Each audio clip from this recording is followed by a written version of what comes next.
want to do, let it be something that's driven from within us. We've got to find the purpose that we were created for, and I do believe that God does give purpose. You know, when you ask, that works for me. It may not work for you, and it's very important to find what works for you. You know, some people, maybe they want to be Buddhist, it works for them. I want to be a Christian because I found that God has always met me at my point of need, so it works for me. You know, one thing I wanted to mention earlier was that as women, we're dealing with a lot of cultural issues in our society. You know, we sort of didn't talk about that earlier. You know, as much as we want to dream, how much dreaming are you allowed to do? You know, how much dreaming is your spouse going to let you do? These are important questions you need to ask. Because your mother will say, you want to keep your home, you want to do this. So these are cultural, they're real. So Tory Burch, I don't know if in America that's the kind of issues they face there. But in Nigeria, your mother-in-law will come and say, oh, this or this, that, or the other. Or who's taking the kids to school, or who's doing this and who's doing that. So those are some of the real realities that women in this room, like us, all face.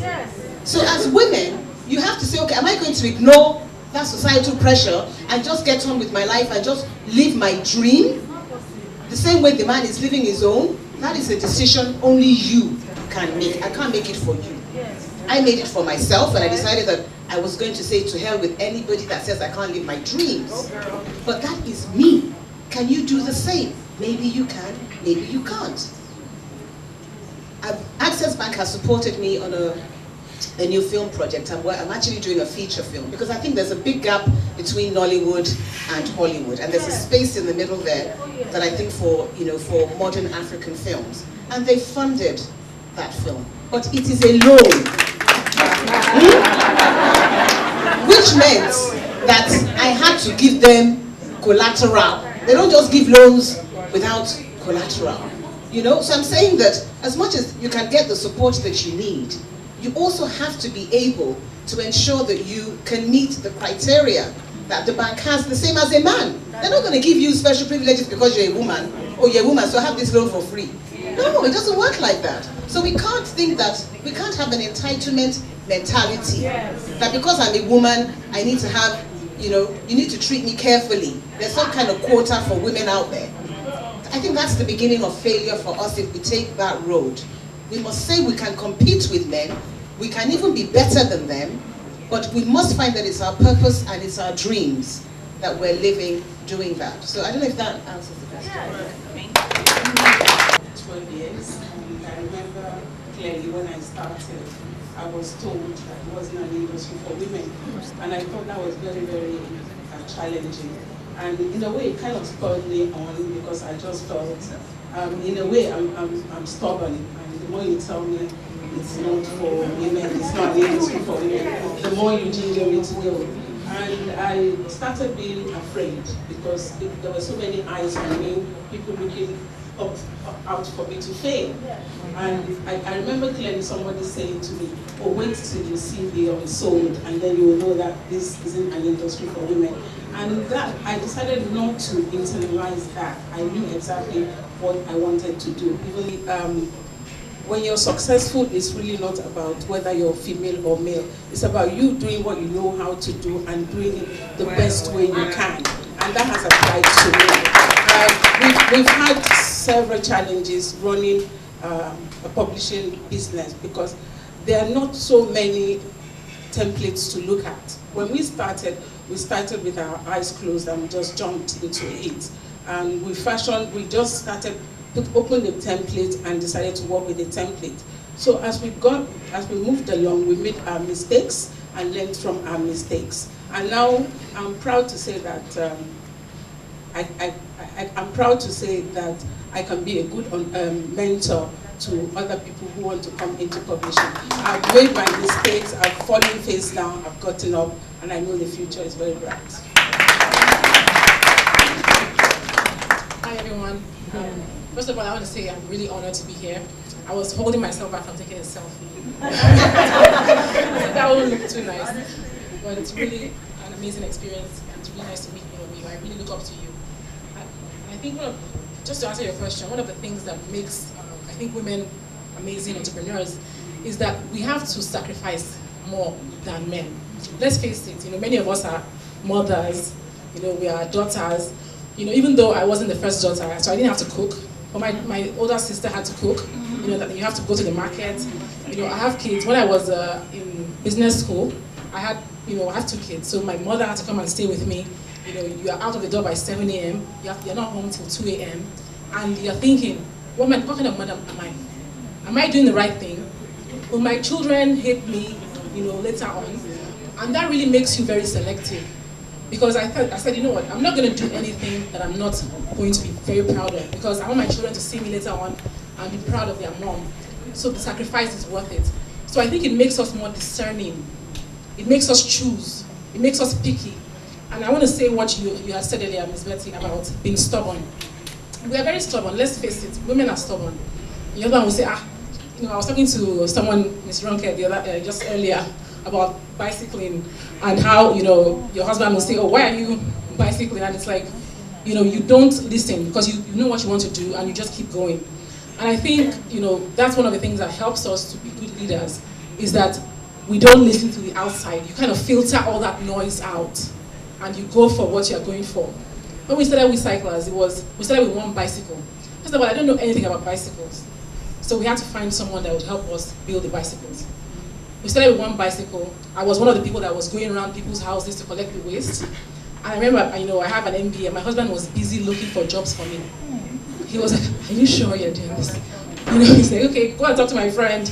Can I have your CV? But I said, you know what, I'm not going to listen to you. I'm going to keep going. So I think those are some of the things that we as women should really, really, tap into. And I know that, it's not easy. I think we need a hand up. I have to say, we need a hand up.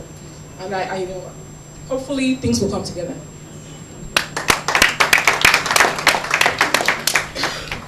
Now, Bilikiss made mention of discerning, and one of the attributes that men would like to label many women with is being emotional. That we are easily attached to things, or we easily get, because many of us have instincts of certain things, but we like to tune it off, especially when it comes to men. When it comes to relationship, women can deceive themselves. They'll tune off that instinct, walk into the issue, then come back and say, I should have listened to that voice. But what happened? One of those situations where the emotion and the instinct played, and it showed you that that feminine attribute that you're blessed with, or that characteristic that you're blessed with, is something that helped you achieve or move forward past a certain situation.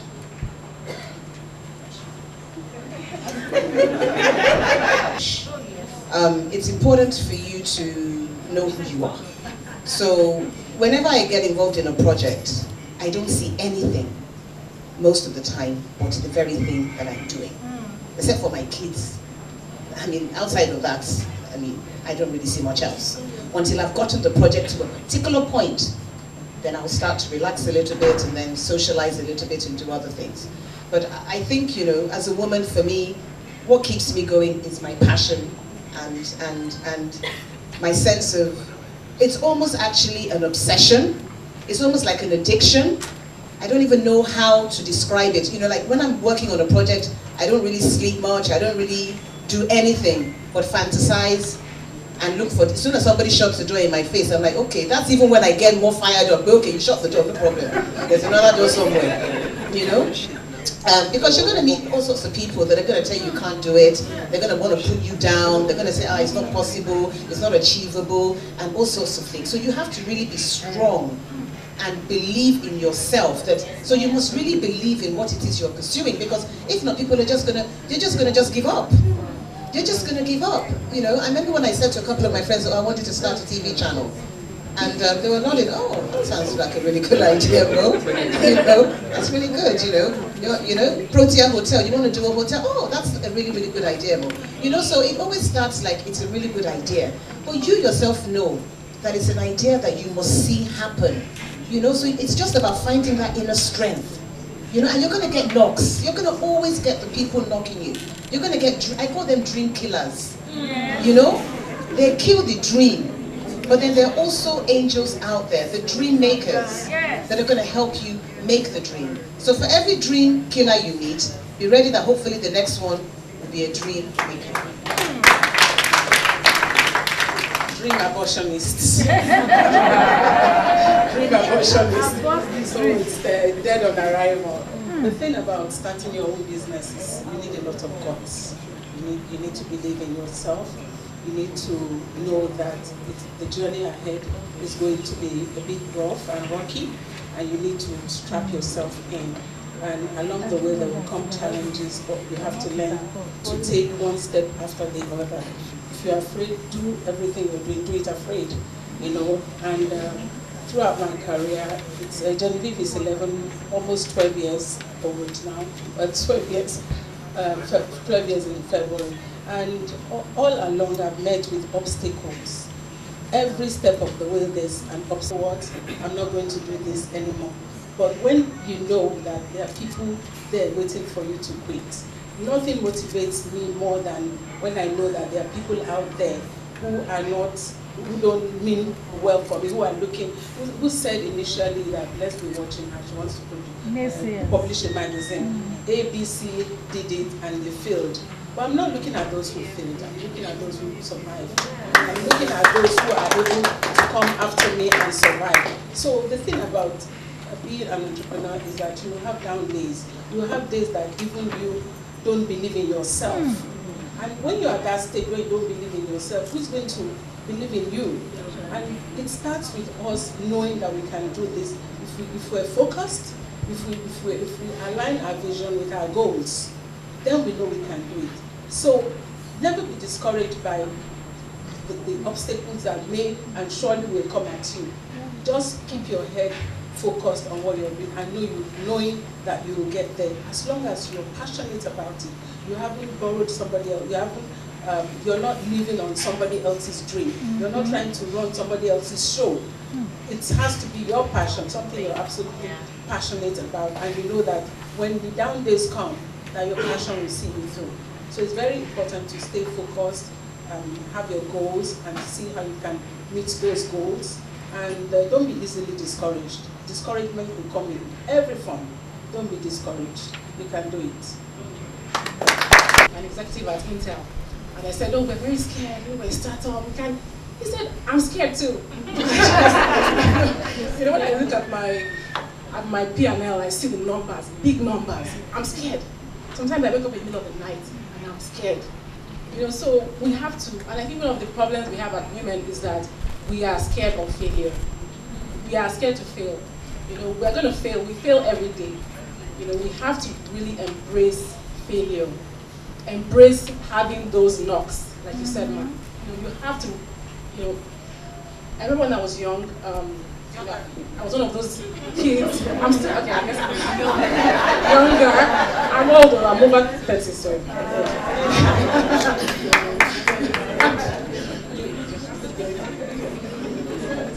In class, I'm one of those girls, very stubborn. I want to pass. I don't care what the guys ask, you know, because you know it's usually the guys that pass. And if you're a girl, it's not cute to pass. You want to, you know, pretend like you don't know everything. But I have to say, don't listen to those people. They are just jealous. Yeah. You can do it. Don't listen to them. I know that you can do it, and I believe in you. So it's up to us to believe in ourselves. You know, we are scared of showing our weak side. Because you're a woman, you say, she's crying. Don't talk to her, she's going to cry. You know, it's okay to cry. You know, it's okay. Cry, put in your eyes, and move on. It's all good. That's it. You've had, because the general opinion out there we hear all the time is that women are their own worst enemies. And it would be interesting to know how many people believe that. How many of you believe that women are their own worst enemies? Wow. No. Be honest, we're not going to judge you. Okay. All right, so somebody referenced the COO of Facebook, Sheryl Sandberg. Yeah, she's the one who wrote Lean In. It's a book I recommend that everybody pick up. It's an incredible book. She talks about women giving a hand up, leaning in, being part of the discussions and being at the table. But have you gone out of your way to mentor, to encourage other women? And do you remember a woman who mentored you, who gave you that piece of advice that has stuck to you?